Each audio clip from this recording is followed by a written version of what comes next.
તો સુરતમાં vibrant regional કોન્ફરન્સમાં કેન્દ્રીય જળશક્તિ મંત્રી સી.આર. પાટીલે સંબોધન કર્યું. જણાવ્યું કે વાયબ્રન્ટ ગુજરાત દેશ માટે નવો શબ્દ નથી. વાયબ્રન્ટ સમિટનો ગુજરાતના વિકાસમાં મુખ્ય ફાળો રહેલો છે. બીજા રાજ્યોએ પણ ગુજરાતનું અનુસરણ કર્યું છે. ઇન્ડસ્ટ્રી માટે પાણીની પણ ખૂબ જ જરૂરિયાત. ગુજરાતની સરકાર ઉદ્યોગકારોની સાથે છે. ગુજરાતની સરકારે ઉદ્યોગોને પાણી પૂરું પાડ્યું છે. ચીન અમેરિકા કરતાં પણ વધુ પાણી આપણે ઉલેચી રહી છીએ. ઇન્ડસ્ટ્રીઝો વધુ પાણી ન ઉલેચવા સી.આર. પાટીલની અપીલ છે. બને તેટલું સરફેસ વોટર જ ઉપયોગમાં લેવાય. સુરતમાં આવનારા 50 વર્ષ માટેનું પાણીનું આયોજન છે. પ્લેગ અને પૂર વખતે સુરતીઓએ મદદ માટે હાથ ન લંબાવ્યા. આફત બાદ સુરતીઓ જાતે જ ઊભા થઈ જાય છે. તોપો બનાવી છે એ પણ આપણા અહીંયા સુરતમાં એલ&ટીએ બનાવી છે. આવા અનેક વિશિષ્ટ પ્રકારના કામો અલગ અલગ ઇન્ડસ્ટ્રીએ આ દેશમાં અને ગુજરાતના યોગદાનમાં કર્યા છે. પણ આ ઇન્ડસ્ટ્રીની પ્રાથમિક જરૂરિયાત હોય છે.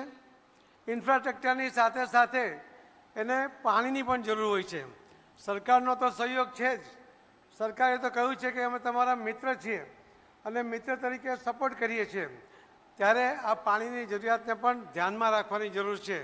અને એટલા જ માટે માનનીય પ્રધાનમંત્રી શ્રી નરેન્દ્ર મોદી સાહેબ આ દેશના વિકાસમાં પાણીની જરૂરિયાત પૂર્ણ કરવા માટે એમણે કમર કસી છે અને એના ખૂબ સારા પરિણામો એ આપણને જોવા પણ મળી રહ્યા છે. આપણા દેશમાં લગભગ 4000 BCM વરસાદનું પાણી આવે છે. આપણી જરૂરિયાત છે ફક્ત 1100 BCMની. અને જે વિકસિત ભારત 2047ની આપણે વાત કરીએ છીએ ત્યારે આપણી જરૂરિયાત ફક્ત 1180 BCM થવાની છે.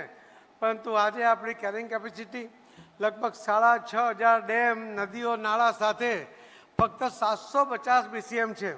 અને એના કારણે આપણે ધરતીમાંથી પાણી કાઢીએ છીએ. આપણી જરૂરિયાતને પૂર્ણ કરવા માટે જે આપણે પાણી ઉલેચીએ છીએ એ ચીન અને અમેરિકા એ યુએસ બંનેને મળીને જે પાણી ઉલેચે છે એના કરતાં પણ ડબલ પાણી એ આપણે જમીનમાંથી કાઢીએ છીએ. એક રિપોર્ટ હમણાં છપાયો હતો, એની કેટલી સચ્ચાઈ છે એ જાણવા માટેના પણ અમે પણ પ્રયત્ન કરી રહ્યા છીએ.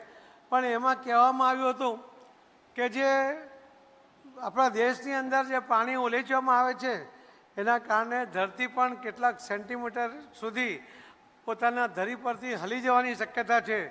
એના કારણે પણ ભયંકર પરિણામો આવી શકે એ પ્રકારની વાત એ રિપોર્ટમાં છે. એની સચ્ચાઈ પણ જાણવા માટે અમારા મંત્રાલયમાંથી પૂરા પ્રયત્ન કરવામાં આવી રહ્યા છે. પરંતુ ઇન્ડસ્ટ્રી જ્યાં હોય છે ત્યાં વધારે પાણી વાપરે છે અને પોતાની જરૂરિયાત માટે એ ઘણીવાર જમીનમાંથી પાણી ઉલેચે છે.